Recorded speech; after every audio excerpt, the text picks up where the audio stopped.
अस्सलाम वालेकुम दोस्तों, आज हम आपको ऐसे मुल्क की सैर करवाने जा रहे हैं जिसने यूरोप को भी पीछे छोड़ दिया है, जहां हर कोई करोड़ों कमाता है। ऐसा कंट्री जहां पाकिस्तानी और इंडियन यूरोप की निस्बत आसानी से जा सकते हैं। जी हां, आज हम सैर करने जा रहे हैं सिंगापुर की। भूख से चूहे खाने पर मजबूर कंट्री कैसे आज दुनिया का अमीर तरीन कंट्री बन गया। किस वीज़े पर पाकिस्तानी आसानी से जा सकते हैं और काम भी कर सकते हैं। यहाँ के लोग कैसी जिंदगी गुजारते हैं। इस कंट्री के खूबसूरत मकामात कौन से हैं, ये सब कुछ जानेंगे आज की इस वीडियो में। चलें अब निकलते हैं सिंगापुर के एक शानदार सफर पर। इस कंट्री का ऑफिशियल नाम रिपब्लिक ऑफ सिंगापुर है। ये ऐसा कंट्री है जहां हर किसी की जाने की ख्वाहिश होती है। यहाँ के लोगों को जुनून की हद तक सफाई का शौक है। हैरानगी की बात यह है कि आपको यहाँ एक भी डस्टबिन नजर नहीं आएगी, लेकिन इसके बावजूद कचरा आपको कहीं नहीं मिलेगा, क्योंकि यहाँ की गवर्नमेंट कचरा फेंकने पर जुर्माना कर देती है। शायद सफाई में कोई कंट्री इससे आगे ना हो। यहाँ के लोग बहुत ज्यादा मेहनती और क्रिएटिव भी माने जाते हैं। हर कोई काम करता है। यहाँ के लोग कमा के खाने पर यकीन रखते हैं। इस कंट्री में मिलीनियर्स भी बहुत ज्यादा हैं। एक रिपोर्ट के मुताबिक यहाँ का हर छठा आदमी मिलीनियर है। इसी वजह से इसका नाम दुनिया के सबसे अमीर तरीन कंट्रीज में आता है। इस कंट्री का कुल रकबा 734 मुरब्बा किलोमीटर है। मतलब ये कंट्री इंडिया और पाकिस्तान के किसी भी शहर से छोटा है। आप एक दिन में भी पूरा कंट्री देख सकते हैं। अगर बात की जाए इसकी आबादी की, तो इसकी कुल आबादी 6 मिलियन के करीब है। इस कंट्री ने चंद सालों में इतनी तरक्की की है कि इसे एशियन टाइगर भी कहा जाता है। सिंगापुर का कोई कैपिटल नहीं है। सिंगापुर खुद ही कंट्री भी है और एक कैपिटल भी है। सिंगापुर में 4 ऑफिशियल जुबानें हैं, तमिल, चाइनीज, मलाय और इंग्लिश। सिंगापुर में इंडियन बहुत ज्यादा तादाद में मौजूद हैं। टोटल आबादी का 9% इंडियन है, जो तकरीबन 4 लाख के करीब है। इसे मिनी इंडिया भी कहा जाता है। और पाकिस्तानियों की तादाद तकरीबन 7,000 के करीब है, जो बहुत ज्यादा पैसा कमा रहे हैं। सिंगापुर 42 किलोमीटर लंबा और सिर्फ 23 किलोमीटर चौड़ा है, लेकिन ये बहुत खूबसूरत कंट्री है। इस वजह से टूरिस्ट करोड़ों में इसका विजिट करने आते हैं। दोस्तों, आपने कभी चंगी एयरपोर्ट के बारे में सुना है? ये इतना खूबसूरत एयरपोर्ट है कि खूबसूरती के लिहाज से ये दुनिया के पहले नंबर पर आता है। ये एयरपोर्ट भी सिंगापुर में मौजूद है। कहा जाता है ये कंट्री जितना खूबसूरत है, उससे भी ज्यादा खूबसूरत इस कंट्री का एयरपोर्ट बनाया गया है। इस एयरपोर्ट पर लैंड करने के बाद आप बस एयरपोर्ट ही देखते रह जाएंगे। यहाँ के लोगों को जो काम दिया जाता है, दोबारा इनसे पूछने की भी जरूरत नहीं पड़ती, क्योंकि यहाँ के लोग बहुत जिम्मेदारी से काम करते हैं। दोस्तों, आज दुनिया की बड़ी बड़ी कंपनीज के हेड ऑफिस भी इस कंट्री में हैं। न्यूजीलैंड के बाद सिंगापुर सबसे ज्यादा बिजनेस फ्रेंडली कंट्री समझा जाता है। यहाँ के लोगों की सालाना इनकम सुनकर आप हैरान रह जाएंगे। इसके आगे तो यूरोप भी कोई चीज नहीं है। इतना पैसा तो यूरोप वाले भी नहीं कमाते। जी हाँ, ऐसा ही है। यहाँ के लोगों की एवरेज सालाना इनकम $72,000 के करीब है, जो पाकिस्तानी 2 करोड़ रुपए के बराबर है। एवरेज इनकम के लिहाज से ये दुनिया के 11वें नंबर पर आता है। सिंगापुर के लोगों का लाइफस्टाइल दुनिया में सबसे बेहतरीन माना जाता है। क्या आप जानते हैं वो कौन सा कंट्री है जहाँ के लोगों का IQ लेवल पहले नंबर पर है? जी, वो भी सिंगापुर के लोगों का है। दोस्तों, कहा जाता है ये दुनिया का वाहिद कंट्री है जहाँ 95% लोग अपने घरों के मालिक हैं। यहाँ के लोगों पर मिलिट्री सर्विस को लाजम करार दिया गया है। हर किसी शख्स को कुछ अरसा मिलिट्री में गुजारना पड़ता है। सिंगापुर के लोग ईमानदारी में भी बहुत से कंट्रियों के रैंक से ऊपर हैं। यही वजह है कि हर कोई सिंगापुर जाकर बिजनेस करना चाहता है। ये कंट्री इतना जदीद हो चुका है कि होटल, रेस्टोरेंट, हर जगह आपको फीडबैक सिस्टम लगा हुआ नजर आएगा, ताकि सर्विस में मजीद बेहतरी लाई जा सके। यहाँ तक कि वॉशरूम में भी फीडबैक सिस्टम की स्क्रीन लगी हुई आपको नजर आएगी। दोस्तों, कोई भी कंट्री जो इस मुकाम तक पहुँचता है, इसमें आपको 3 चीजें जरूर मिलेंगी: बेहतरीन सिस्टम, अमन और ईमानदारी। इसके बगैर कोई कंट्री तरक्की नहीं कर सकता। ये तीनों चीजें सिंगापुर में मौजूद हैं। होटल, शॉपिंग सेंटर, बुलंदो बाला इमारतें, जदीद तर्ज जिंदगी, ये सब कुछ आपको सिंगापुर में नजर आएगा। सिंगापुर में बारिशें भी बहुत ज्यादा होती हैं, लेकिन मजाल है आपको सड़कों पर पानी खड़ा हुआ नजर आए। बारिशों की वजह से यहाँ आपको सब्जा भी बहुत ज्यादा नजर आएगा। आप इस कंट्री को ग्रीन दुबई भी कह सकते हैं। जितना ये जदीद और तरक्की याफ्ता है, उतना ही ये कंट्री महंगा भी है, लेकिन लोगों की आमदन बहुत ज्यादा है, इसलिए इनको ज्यादा फर्क नहीं पड़ता। सिंगापुर की करेंसी सिंगापुर डॉलर है, जो पाकिस्तानी 213 रुपए के बराबर और इंडियन 65 रुपए के बराबर है। सिंगापुर में मुख्तलिफ मज़ाहब के लोग आबाद हैं, जिनमें हिंदू, मुस्लिम, बुद्धिज्म और क्रिश्चियन शामिल हैं। हर किसी को मजहबी आज़ादी है। सिंगापुर बुनियादी तौर पर कंट्री नहीं है, बल्कि सिटी स्टेट है। ये कंट्री सख्त कानून, जदीद इंफ्रास्ट्रक्चर और सकाफत की वजह से पूरी दुनिया में फेमस है। इस कंट्री में आपको सबसे ज्यादा साउथ इंडियन लोग नजर आएंगे। आप जिस गली या बाजार से गुजरेंगे, आपका इंडियन से सामना जरूर होगा। इंडियन का एक बाजार बहुत फेमस है, जिसे दीपावली बाजार कहा जाता है। दोस्तों, यहाँ आपको अक्सर लोगों को नजर के चश्मे लगे हुए नजर आएंगे। शायद इसकी वजह यह है कि यहाँ के लोग काम बहुत ज्यादा करते हैं और हर कोई पैसे कमाता है। चाहे मर्द हो या औरत हो। सिंगापुर क्वालिटी ऑफ लाइफ में स्विट्जरलैंड के बाद दूसरे नंबर पर आता है। इस कंट्री में इतना पैसा है कि आप यहाँ से भी अंदाजा लगा सकते हैं कि सिंगापुर के मिनिस्टर ऑफ स्टेट की सैलरी अमेरिका के सदर के सैलरी से भी ज्यादा है। अमेरिका के सदर की बेसिक सैलरी $4 लाख सालाना है, जबकि सिंगापुर के एक सबसे छोटे मिनिस्टर की सैलरी $11 लाख है।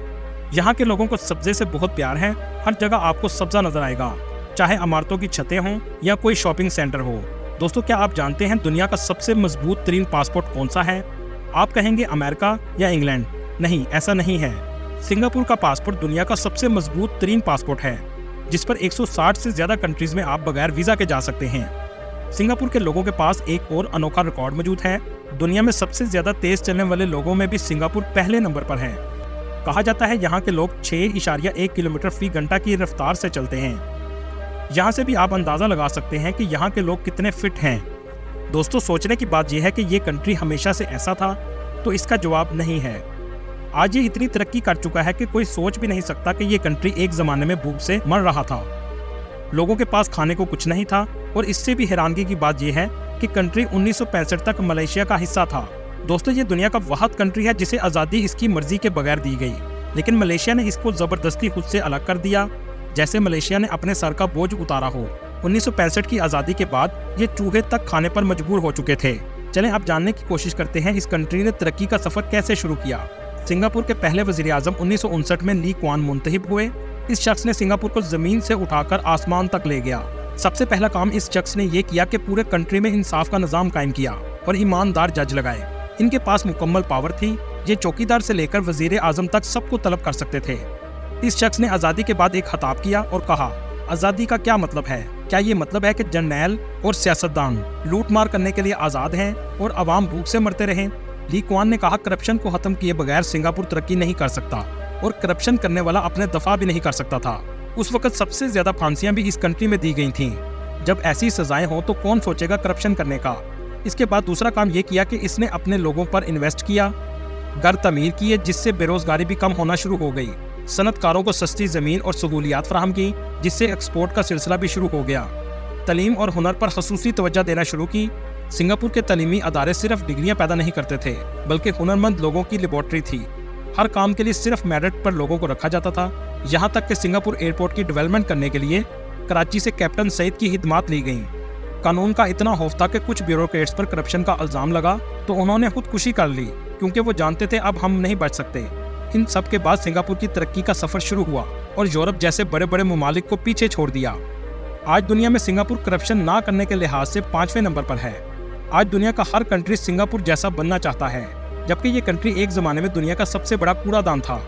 1965 तक 5% लोगों के पास अपना घर था। आज 95% लोग अपने घरों के मालिक हैं। ये 734 मुरब्बा किलोमीटर में फैला हुआ कंट्री $500 बिलियन की जीडीपी रखता है और $515 बिलियन की एक्सपोर्ट भी करता है, जिसमें केमिकल, इलेक्ट्रॉनिक्स और सर्विसेज इंडस्ट्री शामिल है। ये कंट्री साइज के लिहाज से पाकिस्तान के शहर लाहौर से आधे साइज का है और पाकिस्तान की एक्सपोर्ट $31 बिलियन की है। यहाँ के लोगों की एक्सपेक्टेंसी उम्र 84 साल है, मतलब लोग 84 साल तक जिंदा रहते हैं। इस कंट्री का लिटरेसी रेट 97.5% है।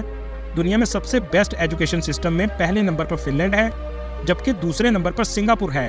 इस कंट्री में दुनिया की टॉप रैंक यूनिवर्सिटीज़ भी मौजूद हैं, जिनमें national university of Singapore, Singapore management university और सिंगापुर यूनिवर्सिटी ऑफ टेक्नोलॉजी शामिल हैं। सिंगापुर यूनिवर्सिटी में पढ़ने का खर्चा $20,000 सिंगापुर डॉलर से $60,000 सिंगापुर डॉलर है।